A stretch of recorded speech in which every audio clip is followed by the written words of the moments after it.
Office থেকে husband হঠাৎ call করে বলছে, কিরে বিয়ে বাড়ি যাবি? আমি বললাম, মানে কার বিয়ে? বললো, সে যারই বিয়ে হোক না কেন, তুই খাবি কিনা বল। ব্যাস অমনি চটপট রেডি হয়ে নিলাম, চলে এলাম বিয়ে বাড়ি। ইতিপূর্বে আমি এরকম অনাহুতের মতো কোনো বিয়ে বাড়ি অ্যাটেন্ড করিনি, কাজেই আমার একটু অড লাগছিল, কিন্তু একমাত্র ওখানে নববধূর সাথে আমি বেশ কমফোর্টেবল ছিলাম।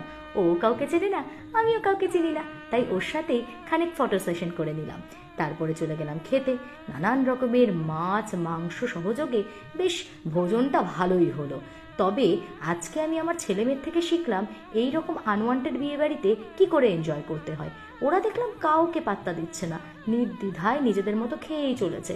এই যে আমার ছেলে মেয়ে দিব্যি আইসক্রিম খাচ্ছে, তারপর দেখি আমার মেয়ে আবার কি সুন্দর দাঁড়িয়ে দাঁড়িয়ে একা একাই ফুচকা খাচ্ছে। বাহ, দারুণ এনজয় করলাম। মোটামুটি ভালোই কাটলো, যদিও কাউকে চিনি না, বাট ওনাদের আন্তরিকতা এবং ভালোবাসায় সত্যিই মুগ্ধ হলাম।